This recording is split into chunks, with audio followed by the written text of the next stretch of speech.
ఒంగోలు గుర్తుకొస్తుంది. ఒంగోలు అంటేనే ఒంగోలు గుర్తు. రెడీ ఉంటుంది.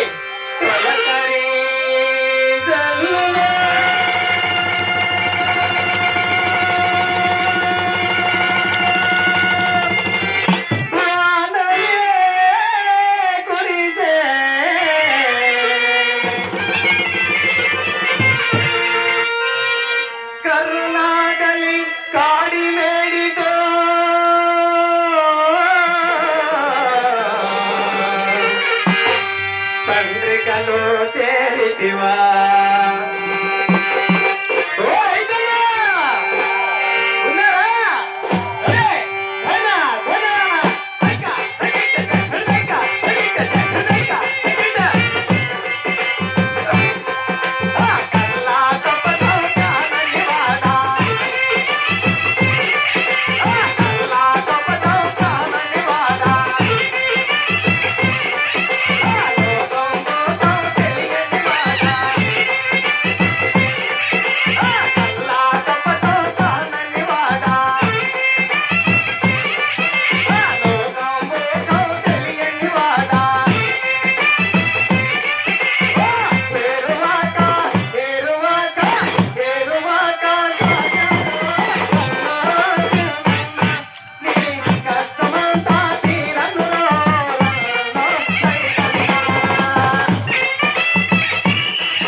పడమట దేకున వరద పుడేసే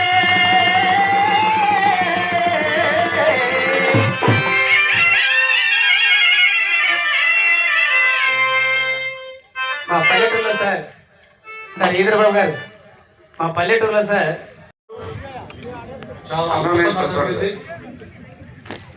వారు ఎక్కడనో కొండ కోణంలో పుట్టి ఎర్రగొండపాలెం మాచర్ల దగ్గర ఉన్నటువంటి ఈ భుజన తాండాల నుంచి ఇక్కడికి రావటం, ఈ ప్రదర్శించటం, వాళ్ళ యొక్క వేష భాషలు ఇవన్నీ కూడా చూడవచ్చు గొప్పతో అద్భుతంగా ఈ ప్రదర్శన జరిగింది.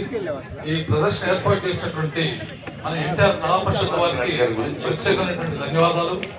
ఎందుకంటే వారు ఇక్కడ ఈ కార్యక్రమం ఏర్పాటు చేశారు కాబట్టి ఆ ప్రాంతాల నుంచి ఇక్కడికి రావటం, ఈ కళా ప్రదర్శన ఇవ్వటం, మన అందరం కూడా ఆస్వాదించి ఆనందించడం అంతా కూడా జరగటం అనేది కేవలం ఈ కళా పరిషత్ యొక్క వారు ఏర్పాటు చేస్తున్నందువల్లనే మన ఒంగోలు పట్టణ ప్రముఖులందరూ కూడా ఈ ఆనందాన్ని ఆస్వాదిస్తూ ఉన్నాం. అదేవిధంగా ఈ పోరాటం వేసినటువంటి వాళ్ళు కూడా భవిష్యత్తులో మంచిగా పోరాటం వేస్తూ బాగా ముందుకు రావాలని కోరుకుంటూ సెలవు తీసుకుంటాం. తర్వాత నాటకాల గురించి ప్రసాద్ గారు చెప్తారు. ప్రేక్షకులకు నమస్సులు. 60 సంవత్సరాల క్రితం రచించబడ్డ గొప్ప సాంఘిక తెలుగు నాటకం. కె వెంకటేశ్వరరావు గారు, కుప్పిలి వెంకటేశ్వరరావు గారు ఈ తెలుగు నాటకాన్ని ఒక మలుపు తిప్పిన గొప్ప ప్రయోక్త. వారి ఆధ్వర్యంలో ఆ రోజుల్లో చాలామంది పేరున్నటువంటి నటులు నటించినటువంటి నాటకం. అందులో ఆ రోజుల్లో చిన్న పిల్లాడిగా నటించిన మన మిశ్రో గారు ఈరోజు ఆ నాటకాన్ని డైరెక్ట్ చేశారు, ఇక్కడికి మనల్ని చూపిస్తున్నారు. ఆ నాటకం 10 నిమిషాల్లో సిద్ధమవుతుంది. ఈ కార్యక్రమం, ఈ బహుమతి ప్రధానోత్సవం తర్వాత ఆ కార్యక్రమం జరుగుతుంది. ఇంకో గొప్ప విషయం ఏంటంటే ఆ నాటకంలో తండ్రి పాత్రలో నటిస్తున్న దొంతాల ప్రకాష్ గారు లయోలా కాలేజీ ఇంగ్లీష్ రీడర్గా రిటైర్ అయ్యారు. మన చంద్రబాబు నాయుడు గారు, దొంతాల ప్రకాష్ గారు 3 ఏళ్ళు తిరుపతి యూనివర్సిటీలో రూమ్మేట్లుగా ఉండి క్లాస్మేట్స్గా ఉన్నారు. ఆ ప్రకాష్ గారు ఇందులో నటిస్తున్నారు. అందరూ గొప్ప కళాకారులు. ఆ నాటకాన్ని చూద్దాం. ఆ రోజుల్లో నాటకం ఎలా ఉంటుంది అని ఒక్కసారి మనం అవలోకంలోకి వెళ్దాం, చూద్దాం. పేరు చెప్పరా? కనకపుష్య రాగం నాటకం. కనకపుష్య రాగం దృశ్యవేదిక విజయవాడ వాళ్ళు ప్రదర్శిస్తున్నారు. కీర్తిశేషులు రాఘవ్ గారు ఒకే ఒక నాటకం రాశారు. ఆ నాటకమే ఈ కనకపుష్య రాగం. ధన్యవాదాలు ప్రేక్షకులకి. తర్వాత కార్యక్రమం అంటే ఎందుకు ముందుగా చెప్పానంటే చాలా గొప్ప నాటకం. అది మేము చెప్పలేము. 60 ఏళ్ల నాటి శ్రీనివాస్ గారు మాస్టర్ని 500 చదివించారు. వారి కుటుంబాన్ని శ్రీరామచంద్ర వెళ్ళగలి కాబట్టి థ్యాంక్ యూ. దశాబ్దాలుగా ఆడుతున్న నాటకం ఆ తరం, ఈ తరం, నెక్స్ట్ తరం కూడా చూడదగ్గ నాటకం. గొప్ప నటి నడుపుతున్నారు. ఆ నాటకాన్ని మీరంతా చూసి ఒక్కరు కూడా నిష్కాతులు చూడాల్సిందిగా మీ అందరికీ ముందుగా తెలియవచ్చుకుంటున్నాం. ఆ నెక్స్ట్ పోరాటానికి గురించి స్పందన మహిళలు మీరెవరున్నారు? చాలా ద్రోహం ఇది. ఇంత బాగా ఎంజాయ్ చేసిన తర్వాత కూడా నోరు విప్పకుండా, నోరు తెరవకుండా కరెక్ట్. ఒక మాట ప్రశ్న మీరు సార్ కమల్ గారు.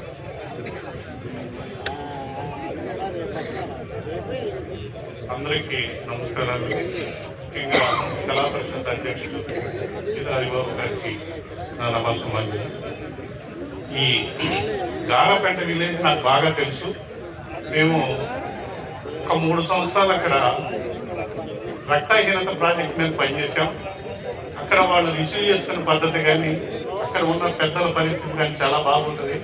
కానీ ఇందాక మన హరిబాబు గారు అన్నట్లుగా వాళ్ళు జనంలోకి రారు, దూరంగా వెళ్తున్నారు. కానీ మిమ్మల్ని చూసిన తర్వాత నాకు చాలా ఆనందంగా ఉంది. ఇంత మంది జనంలో ఈ ప్రదర్శన చాలా గొప్పగా ఇచ్చారు. మేము అనేక చోట్ల చూసాం. అసలు ఈ అదుపు అనేది లేదు. అసలు కాలంలో ఏమున్నాయో, మీ శక్తి ఏంటో అంచనా వేయదగిన ఇక్కడ ఎవరు లేరు అనుకుంటున్నారు.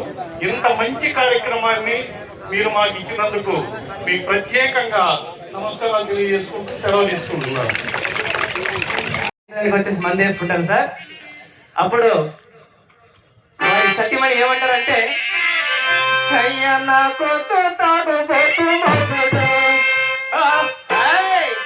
అయ్యా నాకు అయ్యా నాకు నాకొద్దంటే సరిపోతుందండి. దాదాపు 1000 మంది భోజనాలు పెట్టి 1000 మంది సమక్షంలో పెళ్లి చేసుకుంటే ఇప్పుడు వద్దంటే కుదురుతుందా? అమ్మ నాకు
బిందెతాడు చేతికి చిన్నీళ్ళు తేరా మామ అంటే అలా బతిలాడేశారు అయినా తాగడం మానేస్తారేమో అని. బిందెతాడు చేతికి చిన్నీళ్ళు తేరా మామ అంటే బిందెతాడు కొడవ పెట్టి తిర్రుగా సారాయి తాగి. ఇక్కడ అసలు కథ. మంచి కూర వండలేదని మక్కలిరిగి తన్నినోడు నాకొస్తు నాకొస్తు నాకొస్తు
అంతటితో అయిపోయిందని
వాళ్ళకి మంచిలు తాగండి, ఎక్కడ వాళ్ళకి ఎక్కడ వాళ్ళకి. కాలుస్వామి రామారావు గారు 1000 రూపాయలు ప్రజెంట్ చేస్తున్నారు.